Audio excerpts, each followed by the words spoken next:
Hello everyone, आप देख रहे हैं मेरे YouTube channel R K education class. Friends, आज हम पढ़ेंगे BA program 5th semester education in plural society, unit 3 gender concerns in education. इसका टॉपिक 1 करेंगे, यानी कि chapter 1 gender as social category and socialization at home, school and society. सामाजिक श्रेणी के रूप में जेंडर और स्कूल एवं समाज में समाजीकरण। इससे पहले फर्स्ट एंड सेकेंड यूनिट में ऑलरेडी अपलोड कर चुकी हूँ। अगर आपने वो नहीं देखी तो चैनल के प्लेलिस्ट में जाकर देख सकते हैं। सारी वीडियो आपको प्लेलिस्ट में मिल जाएंगी। जेंडर का अर्थ क्या है? जेंडर का अर्थ क्या है, यानी कि लैंगिकता का अर्थ क्या है? जेंडर का अर्थ यानी जेंडर का मीनिंग क्या है?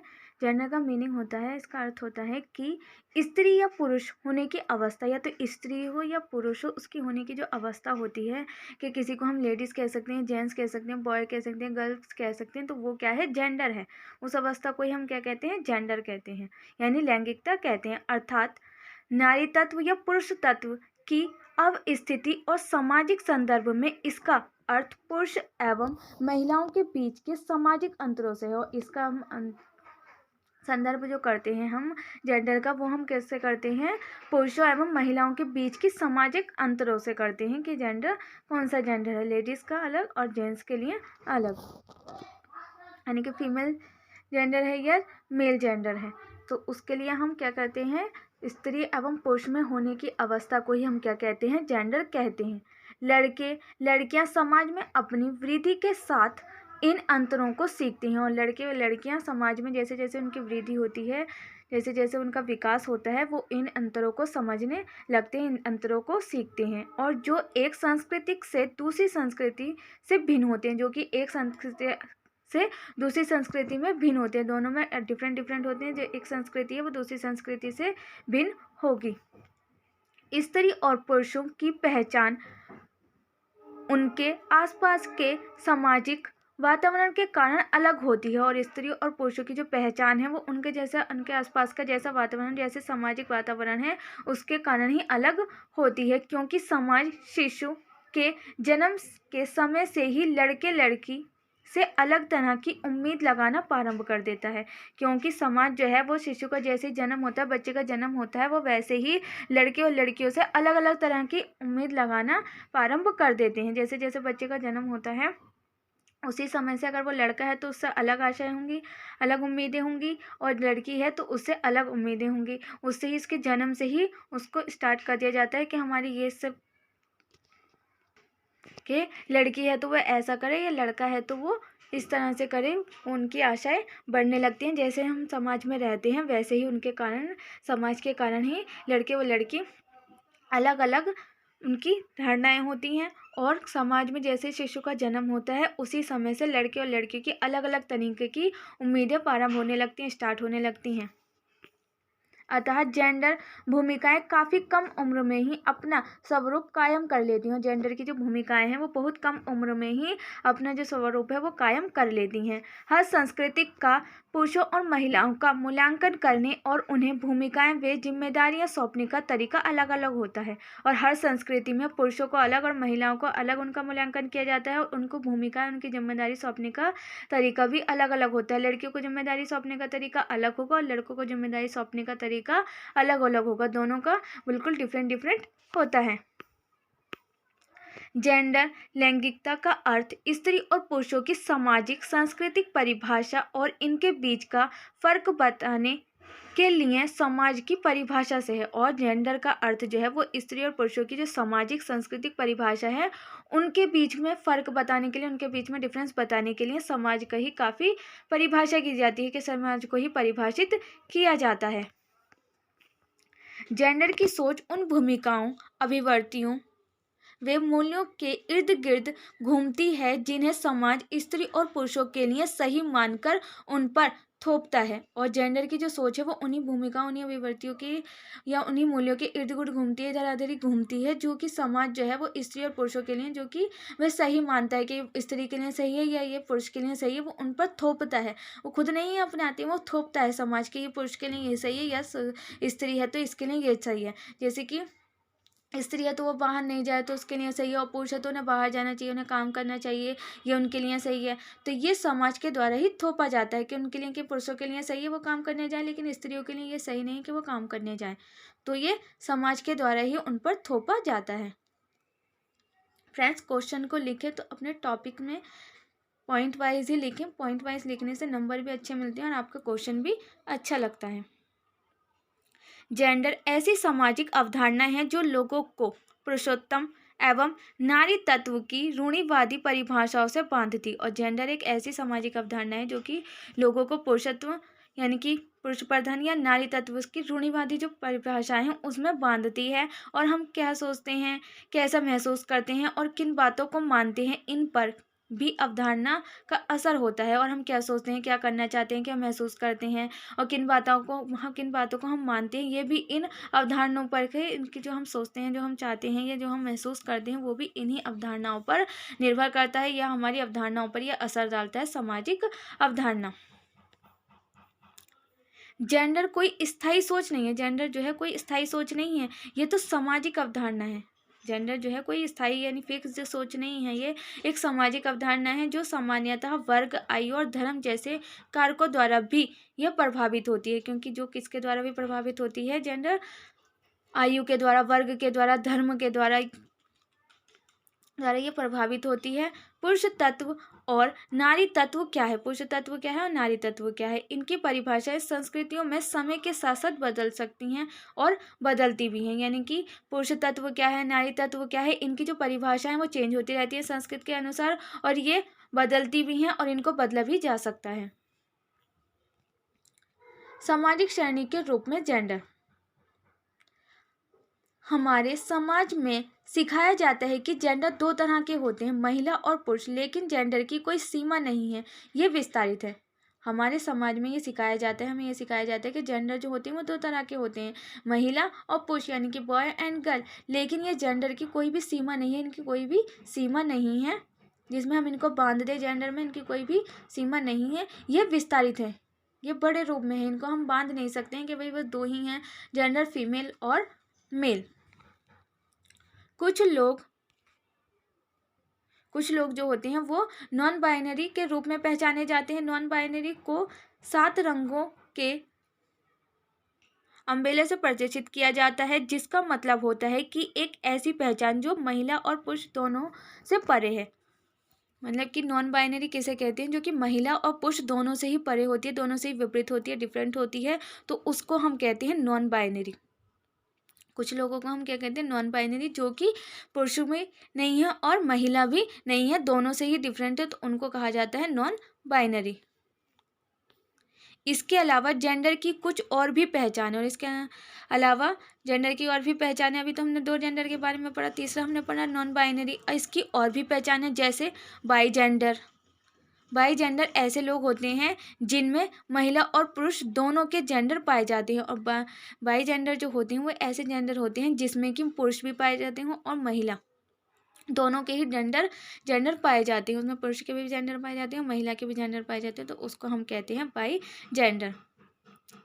आ जेंडर ऐसे लोग जिनमें किसी भी जेंडर की पहचान ना की जा सके, और अजेंडर एक ऐसे लोग होते हैं जिनमें कि किसी की भी पहचान नहीं की जा सकती, किसी भी जेंडर की पहचान नहीं की जा सकती, ना उसमें पुरुष की पहचान की जा सकती, ना उसमें महिला की पहचान की जा सकती है।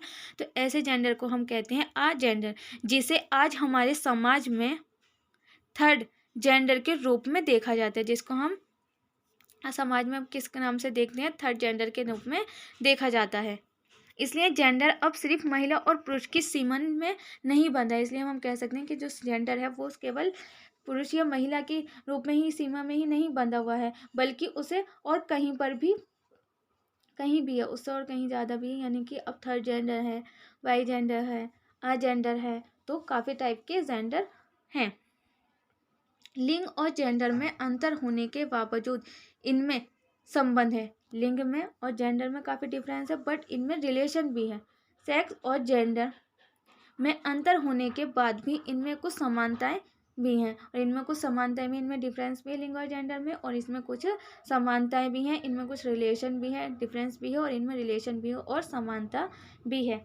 अगर कोई व्यक्ति मेल सेक्स के साथ पैदा होता है तो उसका जेंडर पुरुष होता है। अगर कोई व्यक्ति यानी बच्चा है कोई, वो मेल सेक्स पैदा होता है यानी मेल जेंडर के रूप में पैदा होता है, तो उसे हम क्या कहेंगे? मेल जेंडर कहेंगे। अगर कोई फीमेल सेक्स से पैदा होती है तो उसे हम क्या कहेंगे? महिला जेंडर कहेंगे। अगर कोई बच्चा है वो मेल जेंडर के रूप में पैदा होता है तो हम उसे मेल जेंडर कहेंगे यानी पुरुष जेंडर कहेंगे। कोई महिला है जो कि फीमेल सेक्स से पैदा हुई है तो उसे हम क्या कहेंगे? महिला जेंडर कहेंगे। लेकिन जो लोग ट्रांस या नॉन कन्फर्मिंग जेंडर के होते हैं, जन्म के समय उनका सेक्स भले से निर्धारित रहता है, उनका जेंडर कन्फर्म नहीं रहता। उनका सेक्स तो भले ही निर्धारित रहता है बट उनका जेंडर कन्फर्म नहीं रहता।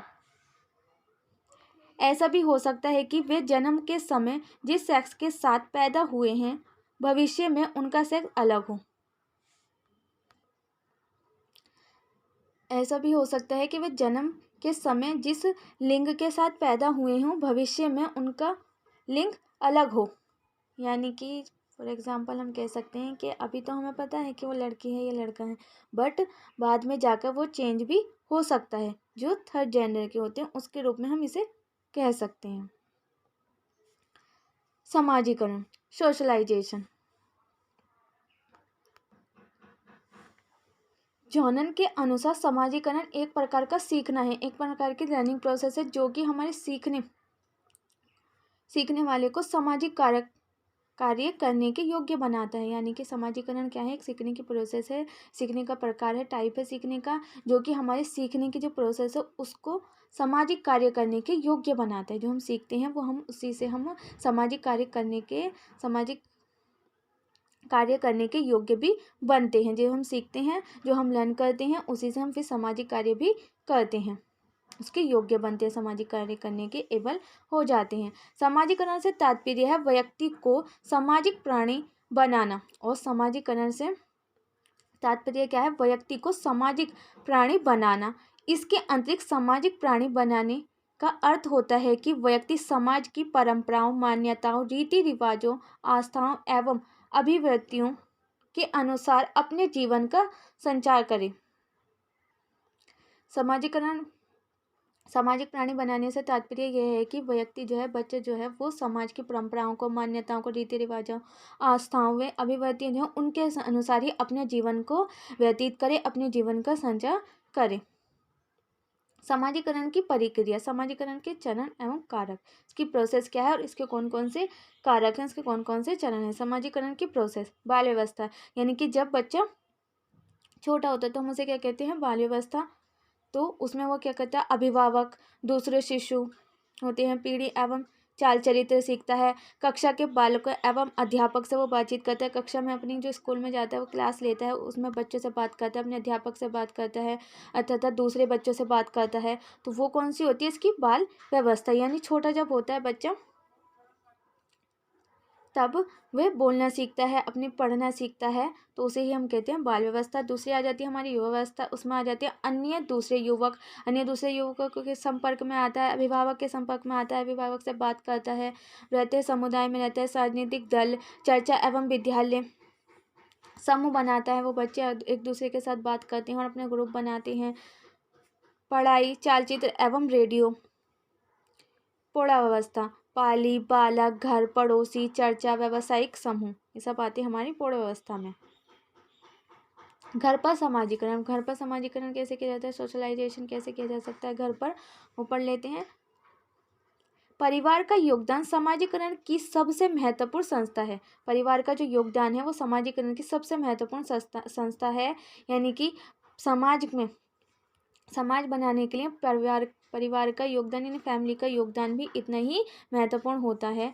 यहीं से बालक सर्वप्रथम समाजीकरण आरंभ करता है। और बच्चा जो है वो सर्वप्रथम सबसे पहले कहाँ से समाजीकरण प्रारंभ करता है? अपने घर से ही समाजीकरण प्रारंभ करता है। जैसा वो लैंग्वेज या जैसा वो कल्चर में रहता है वो वैसे ही सीखता है। इसी कारण से परिवार बालक का सर्वप्रथम पाठशाला कहा जाता है। इसीलिए हम बालक का जो बच्चे का जो सबसे पहली पाठशाला कहा जाता है वो घर को ही कहा जाता है, परिवार को ही कहा जाता है, क्योंकि सबसे पहले जो बच्चा बोलना सीखता है वो अपने पेरेंट्स से बोलना सीखता है, अपने परिवार के लोगों से बोलना सीखता है।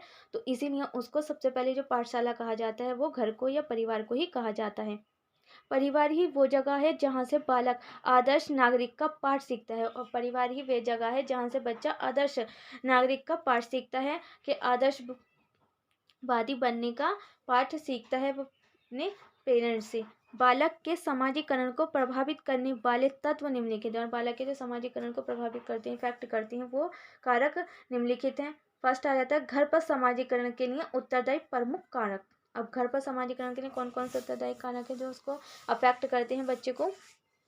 बच्चे में घर पर समाजीकरण की प्रक्रिया के लिए निम्न कारक उत्तरदायी होते हैं। माँ की भूमिका पहले क्या आ जाती है, माँ की भूमिका, कि माँ का कैसा रोल है, माँ अच्छे से बच्चे को क्या सिखाती हैं, वो डिपेंड करता है माँ पर ही, कि बच्चा सबसे पहले किससे बोलना सीखता है, माँ ही से बोलना सीखता है।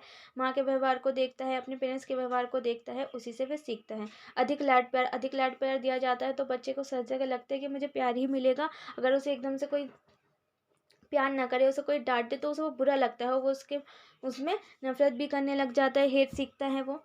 इसीलिए ज़्यादा लाड प्यार भी नहीं करना चाहिए बच्चों को बचपन में। जब वो छोटे छोटे उसे हर चीज़ पर अगर वो गलत कर रहा है तो उसे समझाना चाहिए। माता पिता का आपसी संबंध, और माता पिता का कैसा रिलेशन है, पेरेंट्स में कैसा रिलेशन है, तो वो बच्चा उसी को देखता है, उसी को ऑब्जर्व करता है और वो ही अपनाता है। इसलिए बच्चे के जो पेरेंट्स हैं उनमें रिलेशन अच्छा होना चाहिए। पेरेंट्स जो है जब बच्चे की अपनी परवरिश करें तो उसके टाइम पर पेरेंट्स में रिलेशन अच्छा होना चाहिए। माता पिता का बच्चों के साथ संबंध है, बच्चों का साथ कैसा रिलेशन है पेरेंट्स का, वो भी इफेक्ट करता है बच्चे को। बच्चे का अन्य पारिवारिक जनों के साथ संबंध, के बच्चे का जो अन्य परिवार में सदस्य हैं, बहनें भाइयों, उनके साथ कैसा रिलेशन है, वो भी बच्चे की इफेक्ट करता है। समाजीकरण के लिए परिवार की आर्थिक नीति एवं स्तर, परिवार की आर्थिक नीति क्या है, इकोनॉमिक क्राइसिस है, उसमें क्या है, ज़्यादा परेशानी तो नहीं है घर में, वो भी बच्चे को इफ़ेक्ट करती हैं। परिवार की बनावट, और परिवार की बनावट कैसी, यानी कि परिवार कैसे रहता है, वो सब इसमें आता है। विद्यालय और समाज, सोशल एंड सोसाइटी। समाज में विद्यालय में संबंध की आवश्यकता क्यों है, पहले हम इसके बारे में जानेंगे कि समाज में और विद्यालय में रिलेशनशिप क्यों होनी चाहिए, इसकी नीड क्यों है। विद्यालय और समाज जो है वो शिक्षा की एक महत्वपूर्ण संस्था है, इसलिए दोनों में गहरा संबंध है, इसलिए दोनों में गहरा रिलेशन है, विद्यालय में और समाज में। विद्यालय यदि औपचारिक संस्था का उदाहरण है तो वहीं पर समाज अनौपचारिक शिक्षा का, यानी कि विद्यालय में तो औपचारिक शिक्षा दी जाती है, उनको पाठों के बारे में पढ़ाया जाता है, चैप्टर पढ़ाए जाते हैं, बट समाज के बाहर बच्चा क्या सीखता है, समाज में क्या सीखता है कि अनौपचारिक, बच्चे से कोऑर्डिनेट कैसे करना है, उनसे बात कैसे करनी है, कैसे खेलना कूदना है, तो वो हम समाज में ही सीखते हैं, और विद्यालय में हम पढ़ना सीखते हैं औपचारिक रूप से। और इसीलिए हम क्या कह सकते हैं, विद्यालय को हम औपचारिक संस्था के रूप में देखते हैं, तो और समाज को हम अनौपचारिक शिक्षा के रूप में देखते हैं। वर्तमान परिस्थितियों में विद्यालय एवं समाज के बीच संबंधों को बढ़ाने की आवश्यकता अनुभव की जा रही है, और वर्तमान स्थिति जो चल रही है उसमें विद्यालय और समाज में रिलेशन बनाने की आवश्यकता पर ज़्यादा ध्यान दिया जा रहा है, जिसके कुछ कारण इस प्रकार हैं। विद्यालय समाज द्वारा स्थापित संस्था, विद्यालय जो है वो समाज द्वारा स्थापित संस्था, यानी कि समाज ने ही विद्यालय को बनाया है, अतः समाज की आर्थिक, सामाजिक, राजनीतिक व सांस्कृतिक आवश्यकताएं प्रतिबंध समाज की आर्थिक, सामाजिक, सांस्कृतिक आवश्यकताएं होनी चाहिए। विद्यालय द्वारा दी जाने वाली शिक्षा समाज की इन आवश्यकताओं व अपेक्षाओं को पूरा करने वाली होनी चाहिए, और जो विद्यालय में जो दी जाने वाली शिक्षा है वो समाज की जो आवश्यकताएं हैं, जो अपेक्षाएं हैं, उनको पूरा करने वाली होनी चाहिए, ऐसे ही नहीं होनी चाहिए। विद्यालय में जो देने जाने वाली शिक्षा है, जो पुस्तकें द्वारा जो शिक्षा दी जा रही है, वो तभी सार्थक हो सकती है जब जो शिक्षा उन्हें पढ़ाई जा रही है वो समाज में, रियलिटी में भी उनके अनुभवों को वास्तविकता से जोड़े, तभी वो सार्थक है, तभी वे उचित हैं। बच्चे स्वयं चीज़ों को देखें, स्पर्श करें, महसूस करें, उन्हें जानें, जैसे कि बच्चे उनको स्वयं देखें, खुद को चीज़ों को देखें वो, और उन्हें देखने के बाद उसको वो फील करें, उनको स्पर्श करें, उनको महसूस करें। विद्यालय को छोटा समाज कहा जाता है, विद्यालय को ही छोटा समाज कहा जाता है, क्योंकि यह समाज द्वारा ही निर्मित होती है, क्योंकि विद्यालय जो है वो समाज द्वारा ही निर्मित है। और विद्यालय को ये करना चाहिए कि बच्चों के वो वास्तविक जीवन से उनको रिलेट करें, उनके जो अनुभव है, एक्सपीरियंस हो, उनसे उन्हें परिचित करवाए रियलिटी वाले जीवन से। शिक्षा का जो उद्देश्य है वो बच्चे में समायोजन की योग्यता का डेवलप करना है, समायोजन की योग्यता डेवलप करना है। और ऐसे ही विद्यालय एवं समाज के संबंध बिना संभव नहीं है। विद्यालय में और समाज में रिलेशन नहीं होगा तो ये असंभव है। इसीलिए जब भी हो सकता है, जब विद्यालय में और समाज में रिलेशन होगा तो ये तभी संभव हो सकता है, तभी पॉसिबल हो सकता है। जेंडर असमानता और समता। जेंडर समाजीकरण को समझने और जेंडर पहचान के निर्माण का महत्व लैंगिक असमानता और लैंगिक भेदभाव को दूर करने में है। जेंडर के समाजीकरण को समझने में, जेंडर को पहचानने में, उसका निर्माण करने में, उसका महत्व लैंगिक असमानता और लैंगिक भेदभाव को दूर करने में है, जिसके समाज में असमानता पैदा करके लोगों के लिए हानिकारक परिणाम होते हैं। अगर हम इसमें समाज में असमानता पैदा करेंगे तो इससे लोगों के लिए हानिकारक परिणाम होंगे, इसके लोगों के लिए हानिकारक परिणाम होंगे। और इस भेदभाव के गठन को समझना, इस लैंगिक असमानता को कम करने और महिलाओं के लिए समाज में और अन्य जो हाशिए के वर्गों के लिए अधिक अवसरों को बढ़ाना तथा सतत विकास के लक्ष्यों को बढ़ावा देता है। किसी भी समाज के लिए असमानता को कम करने और सतत विकास, व्यापक विकास की दिशा में प्रयास करना बहुत महत्वपूर्ण है। और किसी भी समाज के लिए असमानता को कम करना और सतत विकास, व्यापक विकास की दिशा में प्रयास करना बहुत ही महत्वपूर्ण है, बहुत ही जरूरी है। और लैंगिक समानता का तात्पर्य उससे है कि पुरुषों और महिलाओं को समान अवसर तक पहुंचे, उनको दोनों को समान अवसर मिले, ताकि यह सुनिश्चित किया जा सके कि कोई भी आर्थिक भागीदारी या निर्माण के लिए प्रक्रिया से कोई भी छूटे न पुरुष न महिला। इसे कहते हैं हम लैंगिक समानता। ये महिलाओं और अन्य वंचित और जेंडर के आधार पर एजेंसी देने की एक प्रक्रिया। और ये महिलाओं और अन्य जो वंचित हैं उनको जेंडर के आधार पर एजेंसी देने की प्रक्रिया है। समान काम के लिए समान वेतन, के समान काम कर रहे हैं, जैसे समान काम कर रहे हैं, लड़के जैसा काम कर रहे हैं, लड़के जैसा काम कर रही हैं, उनके इक्वल ही उनको वेतन देना, उनको सैलरी देना। स्कूल की गतिविधियों में समान भागीदारी, और स्कूल की जो गतिविधियां हैं उसमें भी समान भागीदारी मिले। जैसे मुद्दे लैंगिक समानता के मुद्दों के इर्द गिर्द घूमते हैं, जैसे कि मुद्दे जो हैं वो लैंगिक समानता के इर्द गिर्द घूमते हैं। लैंगिक समानता को अनुचित लैंगिक सामाजिक मानदंडों का निर्माण करने वाले एजेंटों और कारकों को पहचानने और सामाजिक तथ्य के बारे में जागरूकता के सुधार करके भी समर्थन किया जाएगा। जेंडर की एक अन्य अवधारणा जेंडर इक्विटी की है, और जेंडर की जो एक अन्य अवधारणा है वो जेंडर इक्विटी की है, जो यह मानती है कि जेंडर का महिलाओं और पुरुषों की स्थिति पर महत्वपूर्ण प्रभाव पड़ता है। जो कि यह मानती है कि महिलाओं का और पुरुषों का जो है वो जेंडर की स्थिति पर बहुत ज़्यादा प्रभाव पड़ता है। लैंगिक समानता लड़कियों और लड़कों, महिलाओं और पुरुषों को निष्पक्ष व्यवहार प्रदान करने के निष्पक्ष होने की प्रक्रिया। और लैंगिक समानता जो है वो लड़के और लड़कियों, महिलाओं और पुरुषों में निष्पक्ष व्यवहार प्रदान करके निष्पक्ष होने के, यानी कि उनको निष्पक्ष व्यवहार प्रदान किए जाए और वे निष्पक्ष हो, समानता की ओर ले जाती है। समाज में प्रचलित लैंगिक भेदभाव और लैंगिक पूर्वग्रह को देखते हुए लैंगिक समानता प्राप्त करने के लिए महिलाओं के सशक्त बनाने की आवश्यकता महत्वपूर्ण है। अगर इसमें फ्रेंड्स कोई गलती हो गई है तो उसके लिए उम्मीद है फ्रेंड्स आपको वीडियो पसंद आई होगी। वीडियो कैसी लगी कमेंट बॉक्स में लिखकर ज़रूर बताना, और ऐसे इंटरेस्टेड वीडियो देखने के लिए मेरे चैनल को लाइक शेयर सब्सक्राइब करना ना भूलें। साथ में बेल आइकन को प्रेस करें जिससे कि आने वाली वीडियो की नोटिफिकेशन सबसे पहले आपके पास पहुँचे। इसे अपने फ्रेंड्स एंड फैमिली के साथ भी शेयर करना ना भूलें। Thanks for watching.